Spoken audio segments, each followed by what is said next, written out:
Well, let's have a look at a recent study that's coming out of the UK, and it really highlights that somewhere along the way, the conversation around men has certainly taken a wrong direction. And men and boys, they're going through struggles of what society expects from them, what their personal life expects from them. And you can see here, the headline is, "Men are in trouble, but whose fault is it?" Now, there's some interesting statistics that have come out of this survey. 15% of men have interacted with an AI or a virtual partner, and 62% believe women expect too much from a relationship. And surprisingly, with that, nearly half of the women that were asked in this survey also agreed with that statistic. But some of the other ones that came out of this that really stood out for me is that when men were asked, it says no one cares if men are okay these days, and 63% agreed. And 1/3 of men, compared with 1/4 of women, said their online social life was more rewarding than in real life. And I just think this is such a sad state of affairs where, you know, Caleb, you're obviously the only male on this panel, but... Well, you don't know that. I mean, you've got to ask these days. Well, you were asked earlier this afternoon. I did. So I refused to answer it because I thought it was too bloody stupid a question. But, you know, anyway, it doesn't matter. But it is true, and we do wonder if perhaps that Me Too movement went that little bit too far, where men weren't sure what the new social norms are and how they are supposed to behave in society or respond to different situations. And as a mum of 2 young boys, when you read these sort of studies, it's very concerning of what is going on with men and that whole toxic masculinity, and which was meant to be about a behaviour and describing behaviour, but it's almost become an identity. I think it's the combination of a whole load of things. One is the general degradation of men over probably the last 15 years. And then the broader issue we have in terms of loneliness and a lack of social connection, which is true of young men and women. There's good evidence that young women report higher levels of loneliness than young men, even though surveys also show that they are more sociable than young men tend to be. But it all comes together into a pretty bleak picture. I mean, some of the other stats, 25% of men in this survey said that they don't think anyone will ever fall in love with them. One in 4 men believe that they will not find love. That is how bad things have become on the dating scene. And that all ties into that thing about, 62% of men think that women expect too much out of relationships, and half of women agree with that point as well. So maybe we need to go back to the drawing board here. 68% of men said that they feel afraid to speak their mind. They think it will damage their reputation if they speak their mind. So men are in a position where they basically bottle everything up. They can't actually say what they believe because they think that society has moved far too far to the left, presumably, and that they can't say what are just honestly held, probably pretty normal beliefs. And again, particularly if you're young, if you're a young man, even if you're just sort of veering a little bit to the right, all the data shows that young women have gone significantly to the left. So I don't think that helps on the dating scene either. 57% said that, this is men, said that they felt pressure to look a certain way to be successful at dating. And of course, we've talked for a long time about body image for women. And this very clearly shows that men also have significant body image issues. More than half of all men in this survey said that they had a body image issue when it comes to dating.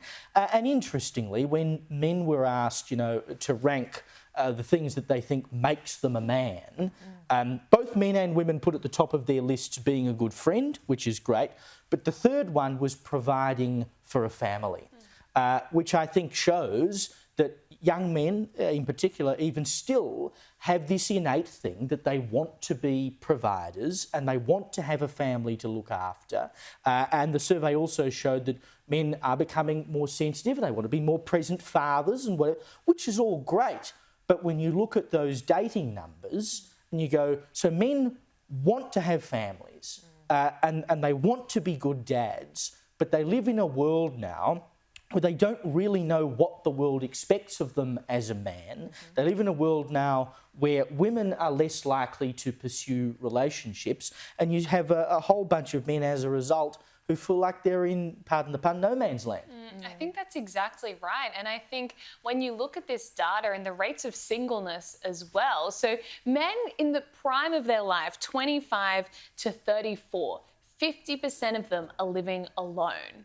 That is just so sad. They're living without a partner or a spouse. That should be the prime of your life when you're getting married, you're having children, you are really building your life and setting yourself up for a life of meaning and fulfillment. But that is just not happening. And part of me thinks I have a lot of young girlfriends going through the dating scene, and I really think men and women nowadays, it's almost like they're on different planets. Like the whole language, the political views you talked about, they're completely polarized. The expectations of behavior are so unclear. And there are a lot of double standards that are being applied to men.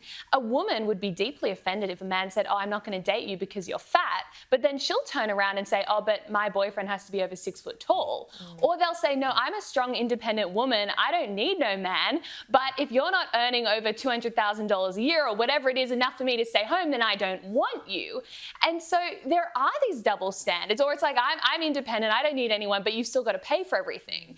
And so I think that leaves a lot of men going, how do I even navigate this? How do I get through this? And it's really, really sad. But then the other factor is I think because so many young men feel so dejected, they're then turning to unhealthy behaviours. So the survey also says that 25% of young men go out and seek pornography that demonstrates violence towards women and strangulation. I mean, that's horrendous. 1 in 4 young men is watching that kind of abuse towards women for sexual gratification. And this is the problem. When you have disordered, unhealthy relationships between men and women, both genders will go and pursue unhealthy behaviour. So it's very sad. And one of the main things we need to do is figure out why is this happening and really reconcile young men and young women together again, because they are at war right now and it's not going well for anyone. Well, I think a lot of it is men are forgotten. I mean, look at the rates of suicide, and it has always been thus that men are far more likely to commit suicide. But that's not a point that's fashionable to talk about.